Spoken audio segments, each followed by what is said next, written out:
It is now 5:30. We want to call our meeting to order. The mayor of Board of Alderman for the city of Brownsville, we're now in session. The first thing on our agenda is the invocation of the pledge. Brother Ben is with us and he asked us, we want to do the prayer tonight, so I want to invite him to come forward. Pray. Right.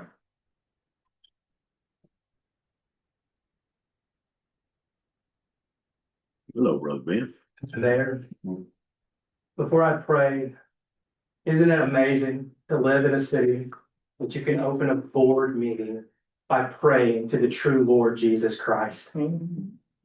Let's go to him with grateful hearts now. Jesus, there is no one like you. There is no one who knows us, the good and the bad, and loves us the way that you do unconditionally. And for that, your people praise your holy name tonight. As we come before you, boasting in our limitations, we do so because you are a limitless God. For all things are possible, and you can work all things for the good of your kingdom. And we pray that is accomplished tonight. Father, we thank you so much for those whom you have called to this work. I thank you for our mayor and aldermen, and we pray specifically right now for Sister Carolyn Flatt. We are saddened that she is not to be with us tonight for whatever reason, but I pray right now that wherever she is, she feels your love and grace that only comes from the comfort of the Holy Spirit. But Jesus, gathered here tonight are people who love you, who honor you above all else. So I pray that what's said and done here tonight bring honor to Christ, further the kingdom in Haywood as it is in heaven. This is our request, and you are abundantly able to do far more than we can hope, think, or ask. We thank you, Jesus, and it is in your matchless name, the name above all names, we pray. Amen. Amen. Now we stand for the pledge. I pledge allegiance to the flag of the United States of America and to the republic for which it stands, one nation, under God, indivisible, with liberty and justice for all.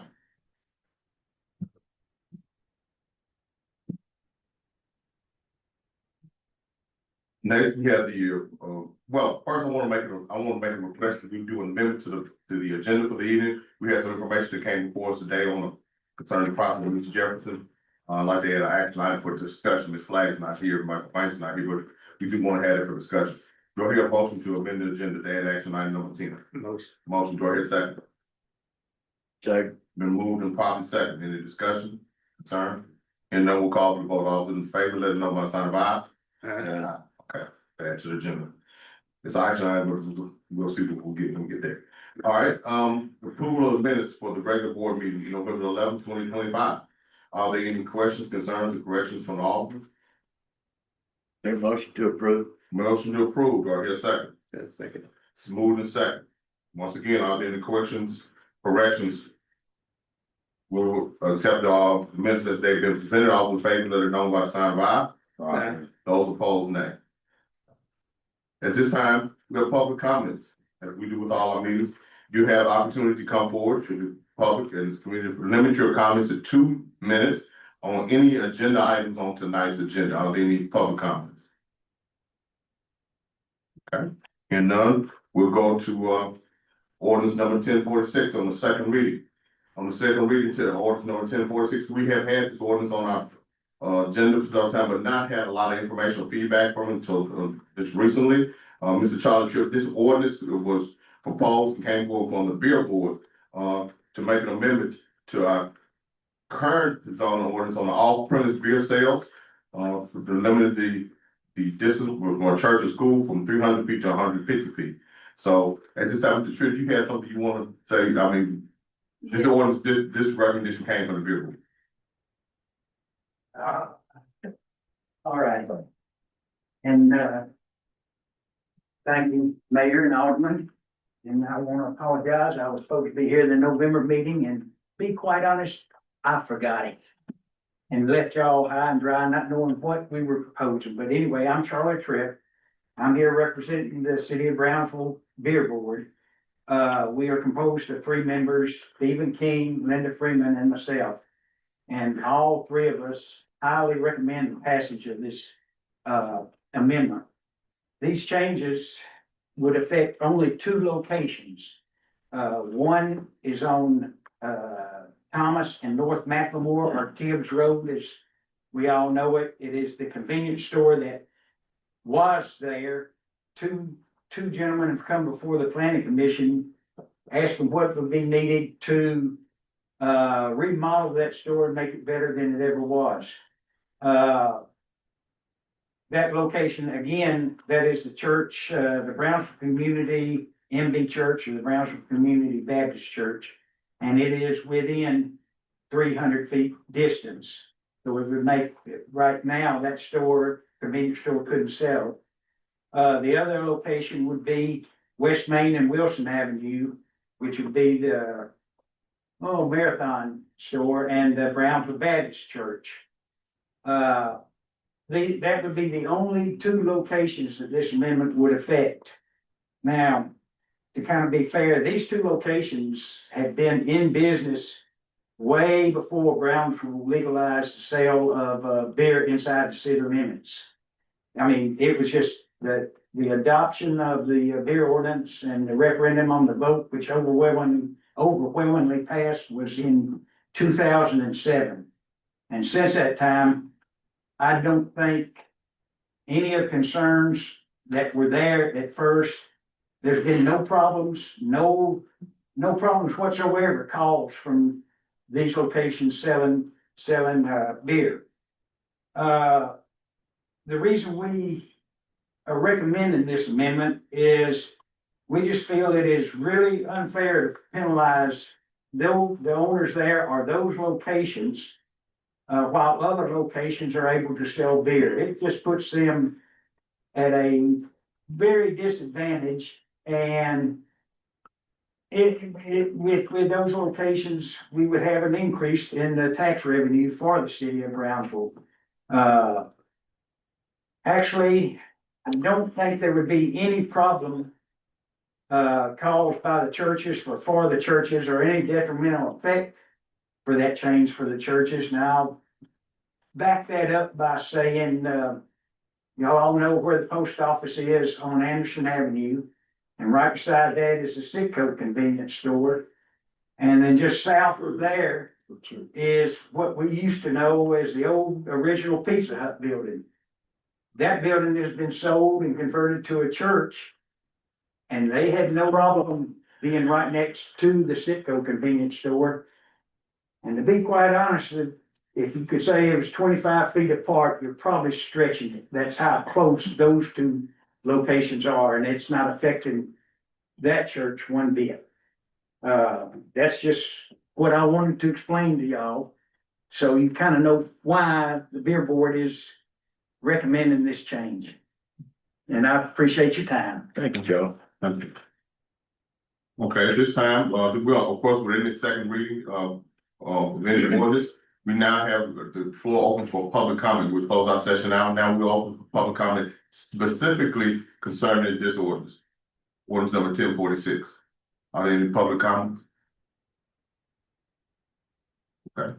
Hearing none, we'll close out our public session and go back into our session.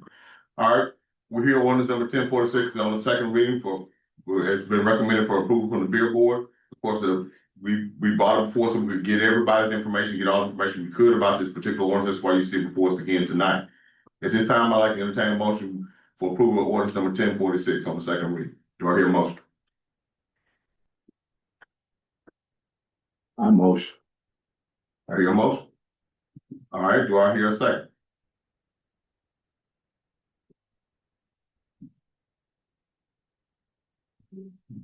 We have a motion, no second. Order number 1046 on the second reading. Okay, 1046 dies for lack of a second on the second reading. All right, resolution number 1101 to amend the personnel policy. The personnel policy wants to amend to add the Veterans Day holiday, November 11th. We did take off Veterans Day this past year, but we want to make it one of our official holidays and amend it to the personnel policy for the city of Brownsville.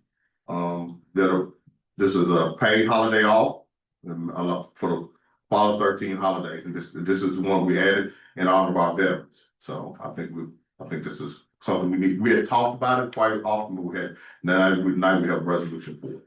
So at this time, I'd like to entertain a motion to approve resolution number 1101. Do I hear a motion? Motion. Do I hear a second? Second. Motion is second. We're open for discussion. Any discussion or questions about this particular resolution?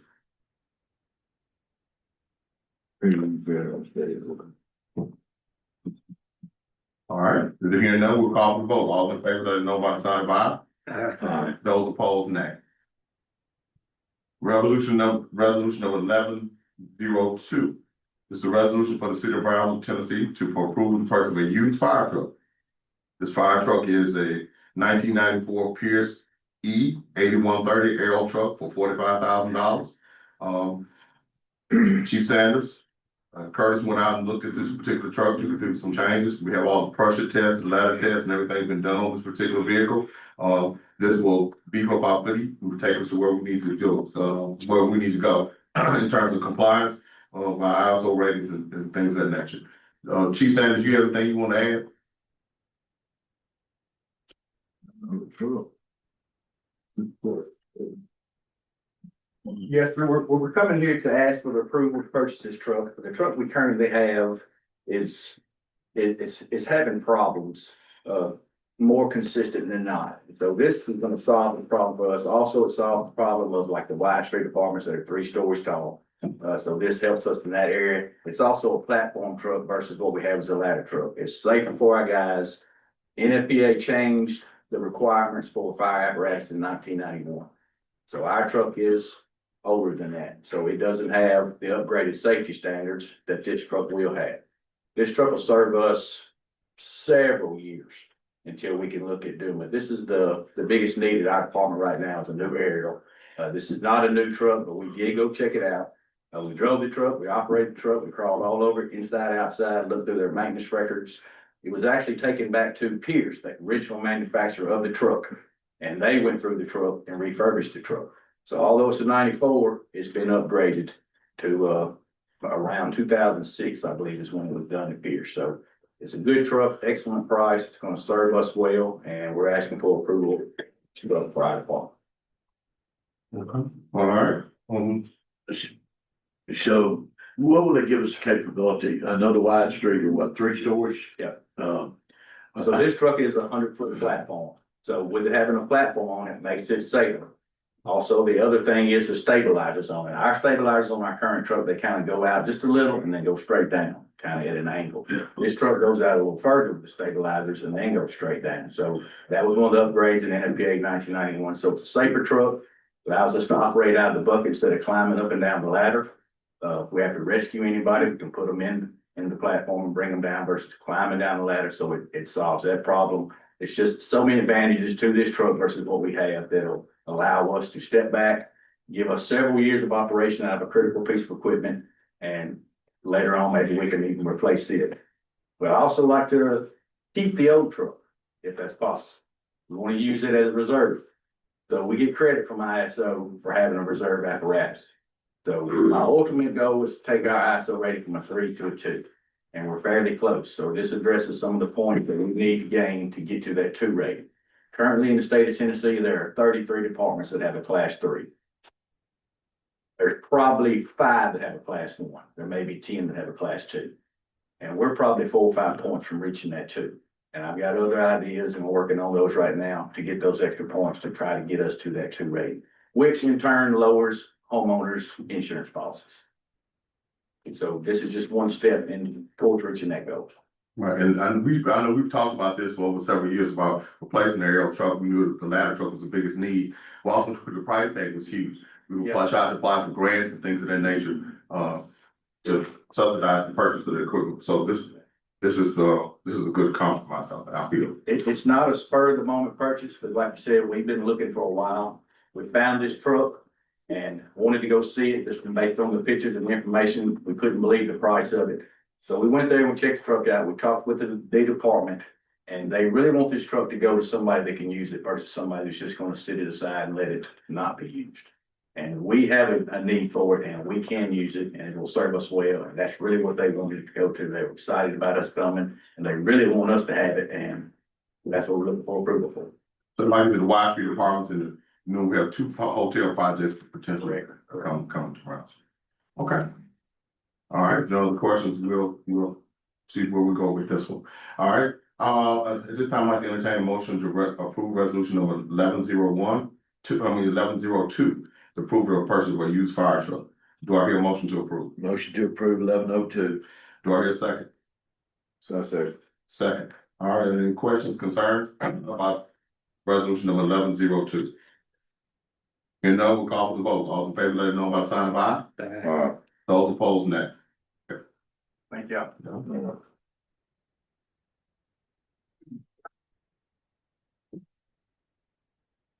Next, of course, the country is celebrating its 250th anniversary in the long state of Tennessee. So we had to appoint a committee to mirror what the county's done.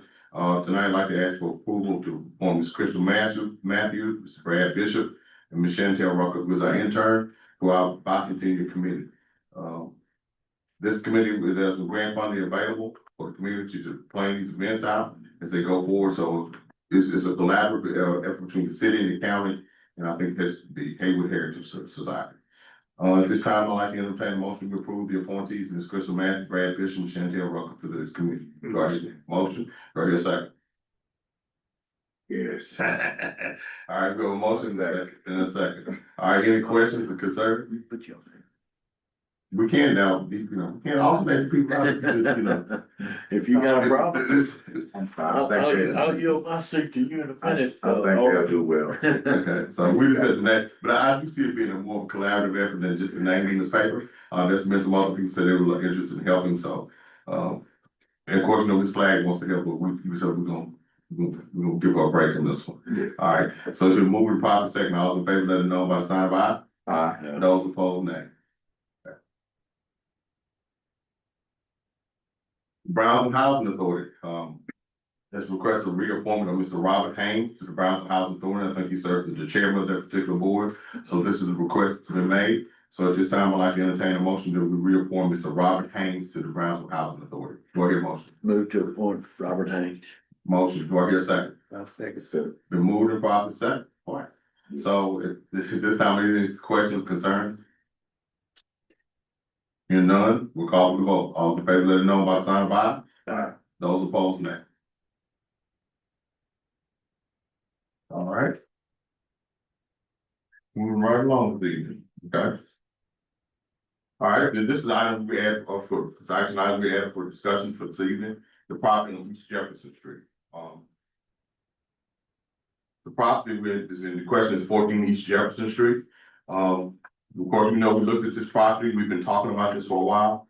We've had a couple of engineers look at this property and declared that it was unsafe and unstable. We have boarded off the particular issues involving the sidewalk and the parking spaces. So there are some violations, and of course, we've been in contact with the owner. We sent him a certified letter, let him give him a timeline to come over a plan as far as the roof collapse, second story collapse, main floor collapse, unsafe future structural condition of the building, and unsafe future conditions of the neighboring properties. So there's a plan, there was a letter that was submitted that gave him an opportunity within 60 days to come over to hit certain benchmarks. Within 90 days to hit certain benchmarks, and they receive the such. Also, we have a letter addressed to Mr. Jerry McClendon. That's previously stated that the preliminary structural condition that an assessment of this particular building was done back in October. At this time, our recommendation remains to all interests of the subject property and limited activity within the adjacent property absolutely necessary to the north portion of the adjacent properties to the extent which possible until the immediate shoring bracing is installed. So we also have some research here from the International Building Code. Look down at section 109 emergency measures. The which we consider this to be imminent danger. There's some pictures here with HOA should come out and make an assessment of this particular property, and then today, they receive a quote for the demolition of that particular property from Mr. Allen, Mr. John Allen Company. I know it's a lot of information to absorb, but this is something we need to bring to the table, something we've been discussing for quite some time. And this is the quote. We see some other quotes that were extremely high. This is should be a reasonable quote by a certified contractor who's done this, who's done work in Brownsville on demolition of some buildings that had failed in the past and has done a lot in Jackson, Tennessee. Do y'all need to, we don't hear from Gary about where we are with the condition of this building, or do you need to? Or other questions? This is up for discussion. Like I said, there's a lot of information. It just, the quote itself just can't get into that.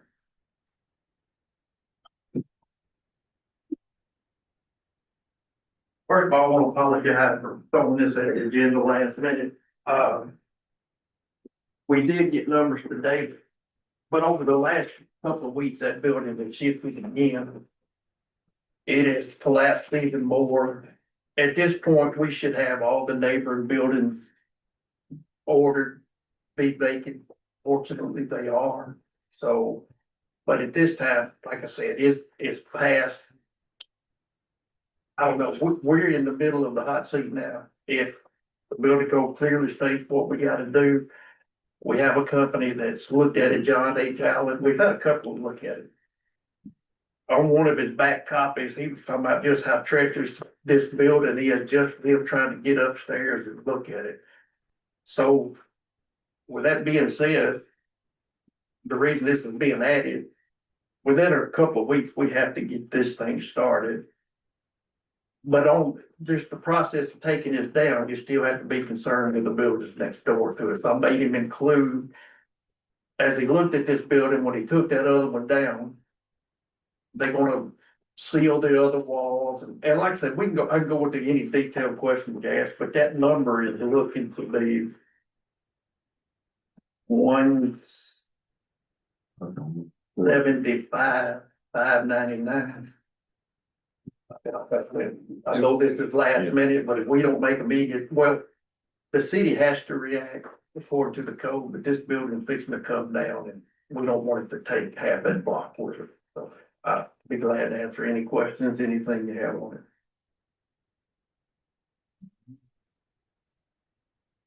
Y'all have any questions about this? I'm just fine tonight. I know we had some.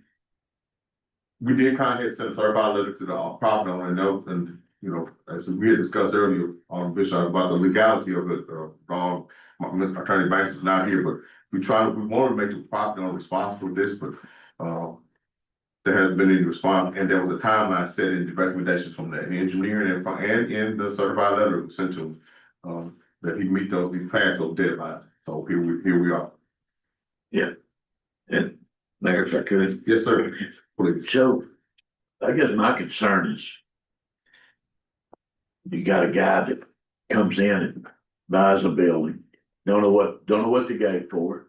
Did we check that building? Does it have to pass the code before the transfer or the sale of the building? No, the only way you can ask for if they pull in permits, you know, so. So we had no visibility of it, and so the guy gives us a set amount for the building, and then obviously he probably knew what shape it was in, or may not have known what shape it was in, may have bought it sight unseen. No, actually, the guy that owned it had it rented for a couple of, I don't know how long he's had it, but the building was up as a barber college, so at one time, once it was Up and going, yeah. and he owned it then.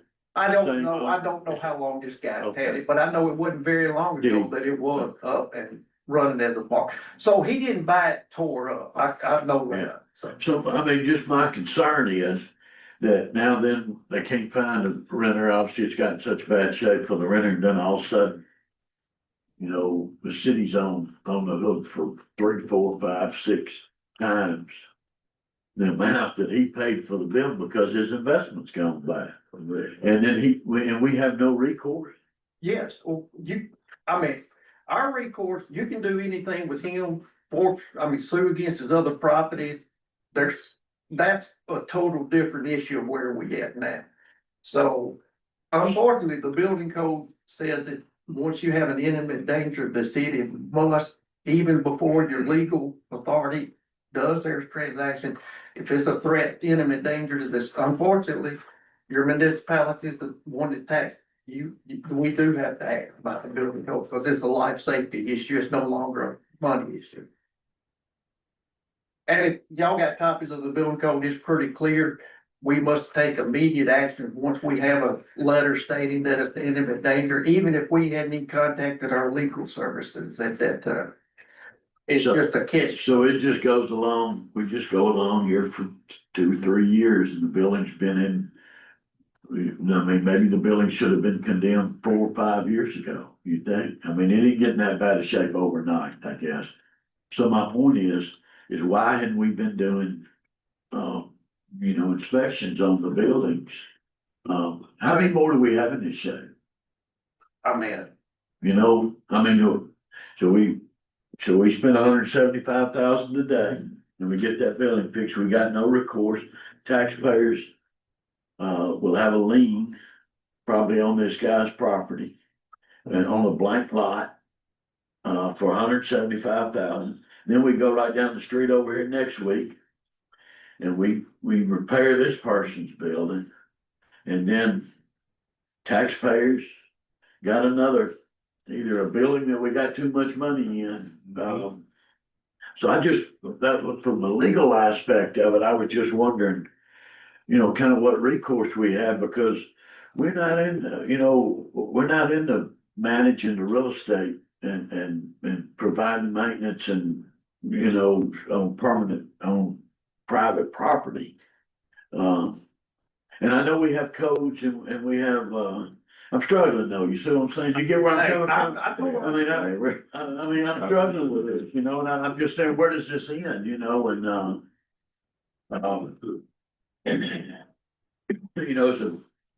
obviously every day, is it posted, no trespassing on the building? Have we taken some steps to mitigate any possible, damage that we could have to a civilian or? at one time before the parade, we had it blocked off and barricaded. We boarded the building. Had the sidewalk barricaded. As I went through the day again to look at Mr. Allen, somebody's moved him during the parade, so we did have it blocked up, so we gotta get it back, so. So legally, that is a form of action to mitigate that risk. That we have a standoff from that building, correct? You take the streets coming by. So Yeah. So we've taken action to mitigate the risk of people just wandering by the building or getting in the building. You have taken If we- action for a building that doesn't have an imminent danger declared on it, correct? But this building has an imminent, we Right. must totally, I'm not. Yeah. Unfortunately, I'm not here to argue the Oh, I know, money I know, aspect. yeah, I yeah. realize what you're saying. Oh, and I appreciate you. But you would just think the homeowners of the building, that's their investment, would keep it up. I don't even know when this building fell. I mean, it was brought to our attention. We walked by it, couldn't even tell by looking at it, so. And I'm definitely I done, know, don't get me I- wrong, I- and I know how we discussed But that. you, that, look, without this, y'all have board retreats, discuss how y'all wanna have, but at this point, the building code's clear, we must act, protect the public, if not, we can buy that whole block. And it's fixing to come down I'd say within a month or so with this rainy season, so. I understand we in a tight spot now, y'all address how y'all wanna do that on y'all's retreat, but that's not where we at right now. Our point is, we've been ordered to fix this building, so. I mean, Been ordered, by our building code, absolutely, okay, so so we ordered ourselves to fix it. the building code did, when you declare, So, when you have state an or international building code, and the international property Okay. maintenance code, That's- and it's clear, there's no, Yeah. it even says even before your legal kicks in, take care of this immediately, so. I mean, I don't like it. yeah, We have dealt with this on 5 different buildings in this town. Fortunately, even after the fact, the owners in insurance have stepped up we had, the only building we've been on the hook for was 25,000 on the book. Building right there by Carolyn's Restaurant. So far, that's the only one we paid for at this time. Other than that, we've been lucky to recoup. We've only had two other buildings of imminent danger. We took them down and fortunately, the owners of the building stepped up both times and they paid for it. So we sent this guy a certified letter. Yeah. And I didn't get a chance to look at that this afternoon, all of that. No response, no response from the. No response to us. I will tell you what he did. He called an engineer that called me and said that they told him to come look at it. They didn't respond to our letter. The only thing is, we knew they received it because they called and asked a question about it. No response. The engineer called me and said they hired him to go, was fixing to hire him to go look at the building. He called me back about an hour later, said they just changed their mind. They went and took a picture. The whole wall was in and they told him don't come do. So that's the nearest response we've got. I mean, It's not, nothing. Yes, nothing. so. I mean, can we summons this guy to court? Can we summons him to city court? And have him explain the path ahead on how he plans to repair the building? Not, I mean, y'all can sue him, but not as of today. Unfortunately, we don't, that building is coming down at our expense. Is he aware of the legal matters? Yes, he is. And he's a property owner. He owns several properties, He is so, aware of that. well, I'm just saying this. There is a chance you can get liens on him with his, he owns property across from the John Deere dealership, so he is property owner, so. But that's still another issue. You can, your legal issue can go as far as they wanna go, so. They can either file liens, Fine. put liens on other properties, but that's not an issue we're here to address today. Yeah, I mean, and that's my sentence exactly. I mean, we sent a certified letter to the property owner, made them aware. Our attorneys have been aware. We looked at the possibilities of definitely putting lien and putting pressure on them because this is just, it's his responsibility. And we've kind of reached a point now where no response to the letter they did, and so we get an engineer to come and look at the property. And you see, so we've had several people look at it and everybody says the same thing. It's beyond repair and it's just become very unstable. So it's just something that we need to get research on, which we did. And this is the quote that, of several ones that looked at it, so this was the lowest one. So that's why I'm not happy about this at all either. And we don't know where we go with other buildings as well, but my job is also to present the information before the board and to make sure everybody is aware of what's going on. And this is where we're on this particular piece of property. And unfortunately, It's not- with an adopted ordinance, it's law. I mean, we can't go back and say we choose to skip this out of there. It's in writing, it is what it is. Unfortunately, by our ordinance, which we're on the hook. So the owner of the property has multiple properties. Yes. Within the city of Brownsville. I don't know about the city of Brownsville. I know he does own that building. I have not done a research on him, but I do know from the phone call, he does have several properties throughout. And I think that Michael said that he has several rental properties. I don't know. I don't get in on that end of it, so. But I do know the letter went to the building across from the John Deere dealership that used to be a car lot and still is, I think. And that's where his address was and they responded from that address, so. And they had a recommendation for the timeline to prepare. We'll pass all those things.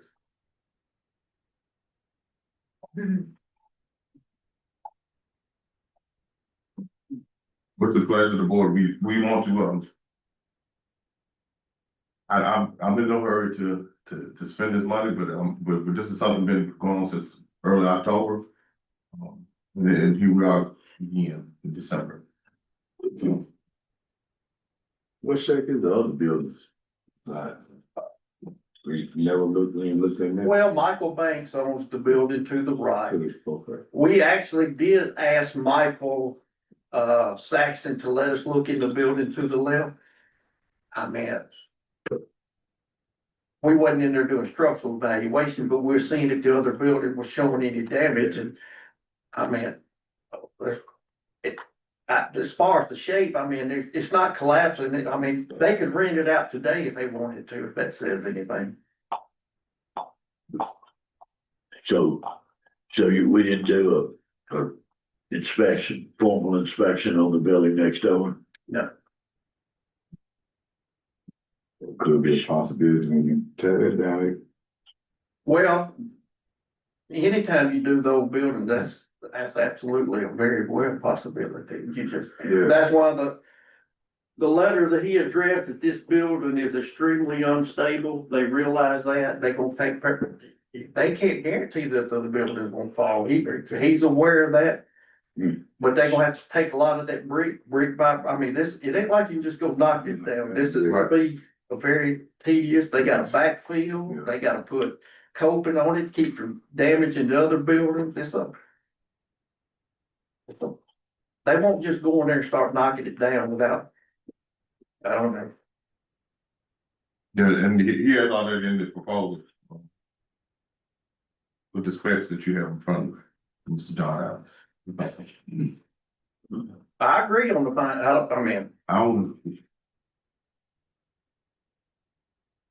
Yeah, it's a bad situation. It doesn't have a, as Michael Banks said, it doesn't have a good answer. You know, he was right.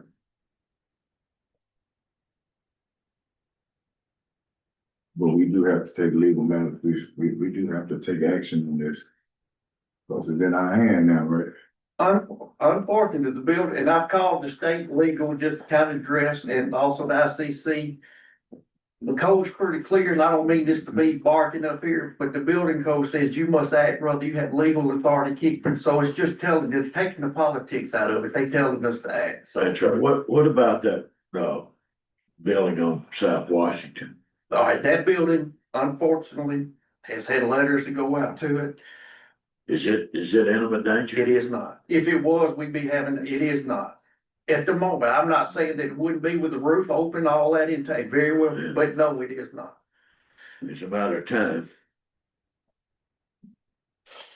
I mean, they take the intimate danger before they used to, that's pretty serious because, I mean, your engineers that do that are taking on that liability, so. And I promise you, the last 2 weeks, this building has already moved a lot, fell in even more, so. If not, we wouldn't be on the last minute agenda, we'd be having this discussion with time to. We wouldn't have to be sitting up here and just me trying to explain to y'all last minute about our responsibilities if it wasn't to where it was right now. And the numbers come in late, today. Yeah. Well, What we need, man? What we need? Well, I want to make sure we had all the information in front of us before we, which is, I wish, Attorney Banks was here. Also, we asked more on the legal aspect, but, Mr. McClellan, our building inspector, has told me this is where we need, it supersedes the legal aspects of it. So, Ms. Flagg's not here, but this is something that we got the numbers in when we put on the agenda. I wanted to have some discussion about it like we are now, openly, to see where we are, what do we feel, how do we feel about, making expenditures of this magnitude. so have we filed suit against this guy? No, we're not. That's what, now, what I talked to Attorney Banks about it today, he said we can file a lien against it once we spend the money. That would be the procedure.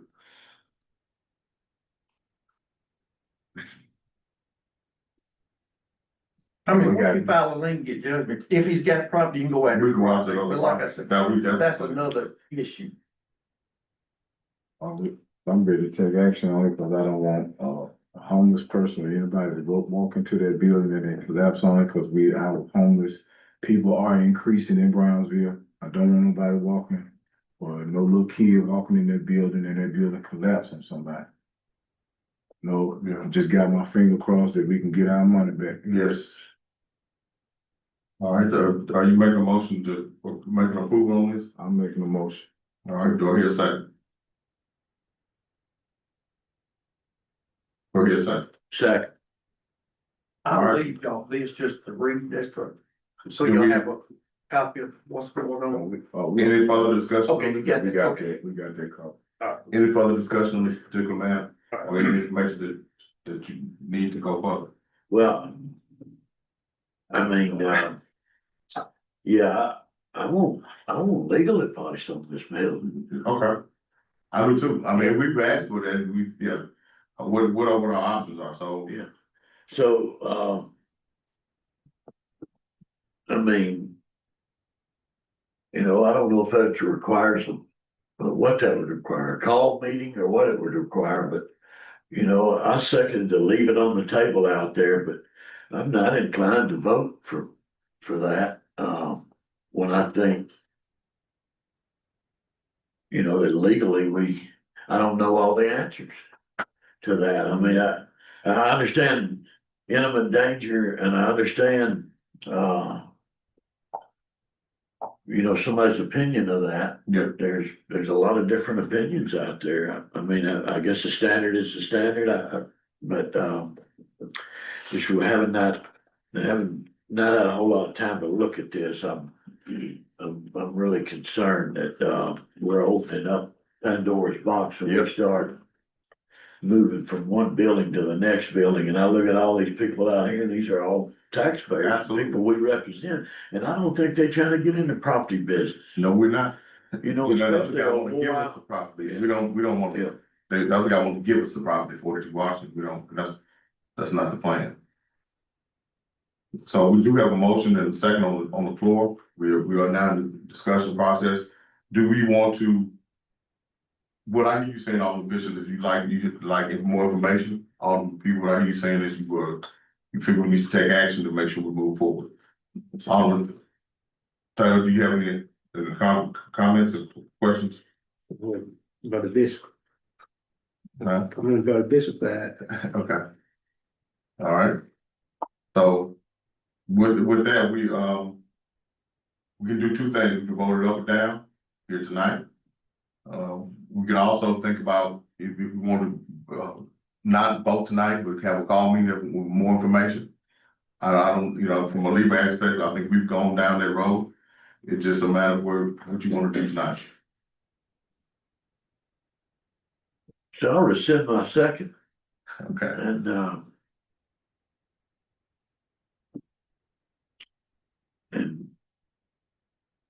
table it till we get legal, and a licensed architect, We have that. engineer. We do have, but there's a, even if dangerous not me, that is done by structural engineers, three of them. This is not my evaluation of the building, so. Yeah, That's what We've this looked at is. everything we got, so and unfortunately, y'all don't put me in the middle of this, cause I have to No. act with or without y'all. Y'all can delay it, do what you need to do. I have to order this without y'all permission, don't put me in the middle of this. Well, If let me- y'all- It says I must do this without even the legal start yet, so don't put me in the middle of something that I don't wanna be in. Let me say this. I gotta do The it. structure, the 14 East Jefferson does have a structural engineering report from Okay. from the architect. So- we do have it. so let me make sure I got this right. I mean, we got plenty of time to get this, make sure we get all the information. It's a pretty serious matter. Very serious. So what you're saying is that whether this board votes up or down on this, you have a legal responsibility. Y'all are basically voting to spend the money. I already have my obligations in my orders, what I must do. I have no way to vary that, whether y'all vote yes or no. At this point, we're asking y'all to vote to spend the money. Regardless of how that goes, I gotta move forward. That letter is in my hand, it says imminent danger. I've dealt with this for you. There's no, that's like getting a ticket for speeding 100 miles an hour. You got the ticket, what are you gonna do about it? Yeah, so what you're saying is, if we take no action on this tonight and you move ahead with this and you have an order to do that, Yeah. right, Once by that letter is issued. by the- Danger, I have to act. by the architect that we hired to do an evaluation on the building has ordered you to do it, but you have a ethical responsibility, right? To Is the it- public for the intimate danger. Yeah. Absolutely. So, so you would order the demolition of the building. And under what authority, I guess, and how would you pay for it? I mean, if we voted no on the building. That would be an issue y'all got. I mean, y'all. I don't know, y'all, like I said, y'all put me in a bad spot, but the key is that letter is issued to the city of Brownsville. if that building falls and y'all don't act in the next week and kill somebody, they gonna own the city of Brownsville. You have that letter issued to the city of Brownsville. So whether you financially wanna be responsible, legally you are responsible. You've got a letter issued to the city saying you need to immediately do so. This building's coming on the ground. Okay, So, I mean, which responsibility, you want their money or do you want somebody?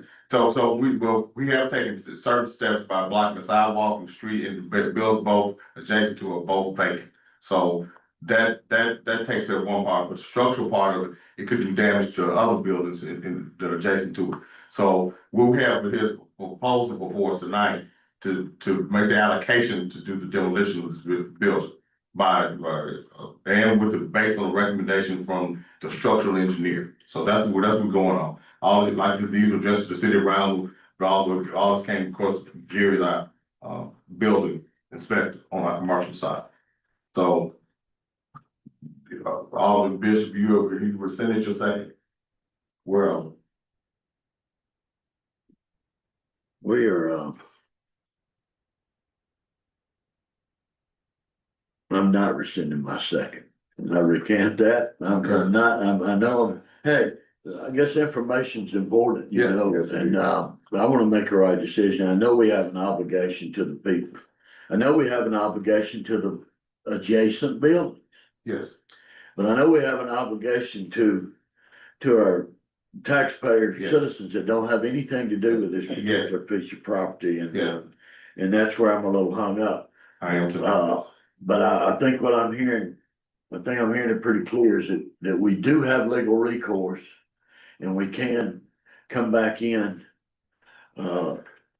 and look at legal options for this guy to pay for the bill.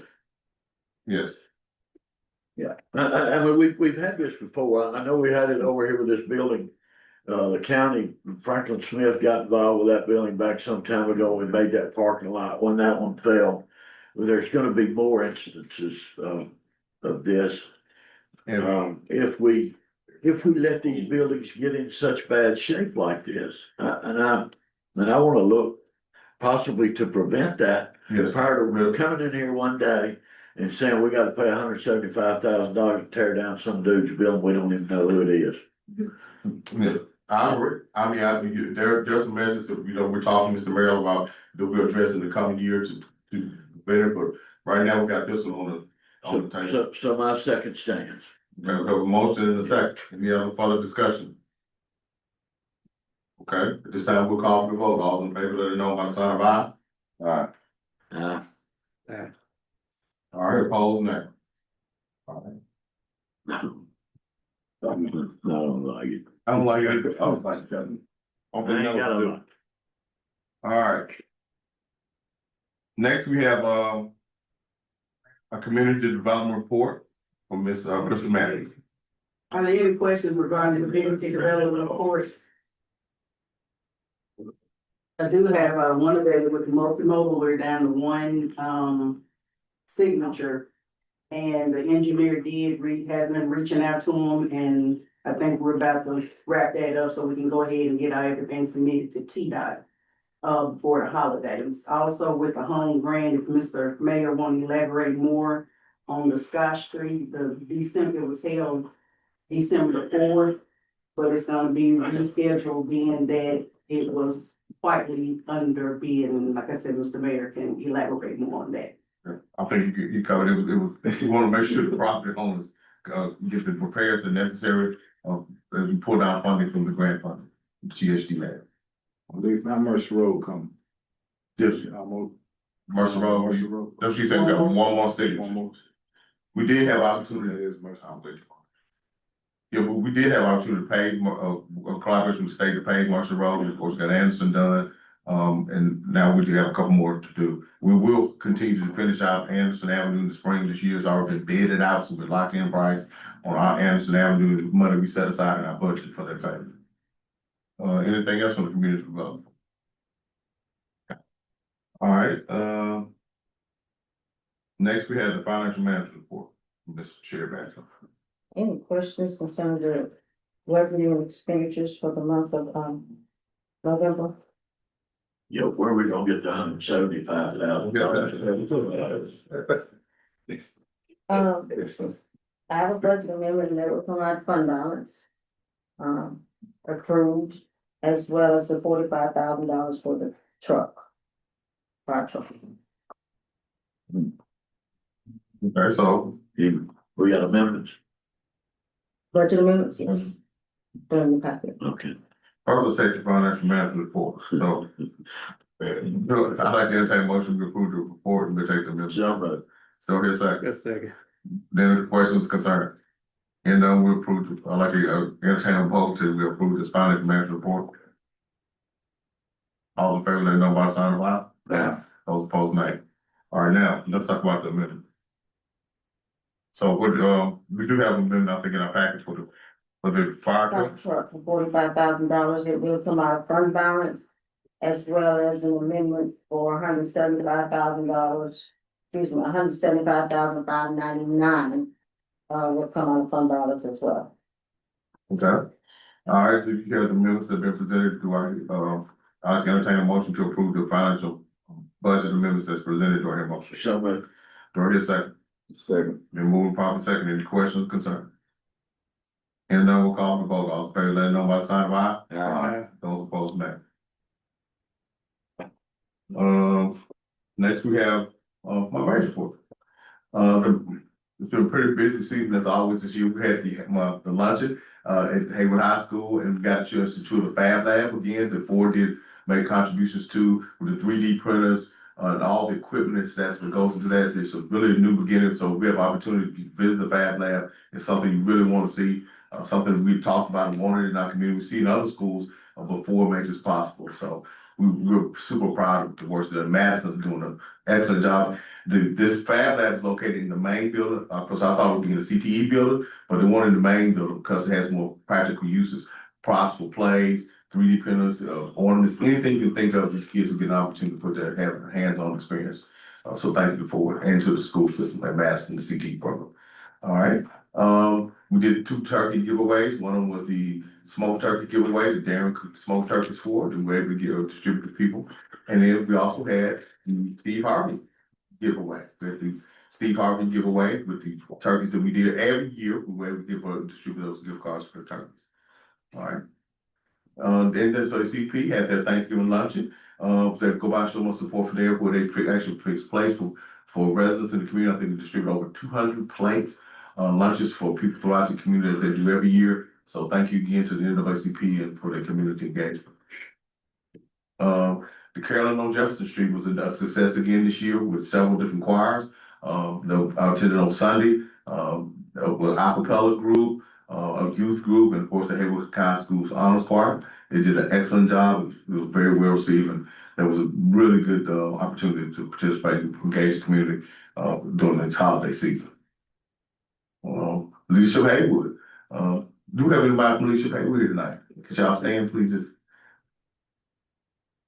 All right, introduce yourself. This here tells you are. I'm Hayden Combs, Okay, and you work with Westlake. Westlake. And, Stephanie Beach, Hayward County Schools. okay, thank y'all for coming and attending. Yes, sir. All right, so the leadership group is a smaller group this year, but a highly impactful group. So we had a good time visiting here at City Hall. Christmas parade, of course, came in 3rd place, but we had 2 chairs of the parade this year. Mr. Bush Porch, who works with his Baptist Men Association, doing a lot of tremendous work throughout the community, and of course, the infamous Miss Helen Turner, while 2 grand marshals, and that's a picture of our float. They won 3rd place, so thank you to all the people at Public Works and Jerry and everybody put a lot of hard work into the float. And the parade was a success this year. It had more floats and more participants than I've seen in a long time. So it was a little chilly, but it was a great evening. Kicking off the holiday. Okay, that's all I have for my marriage report. Of course, the Christmas Basket Radiothon raised for close to $30,000 in one day to feed families in our community. So we're happy about that. All right. All reports. I don't have anything at this time. No report.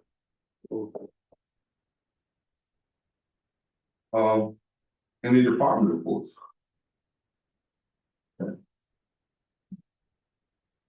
Yellow from the back.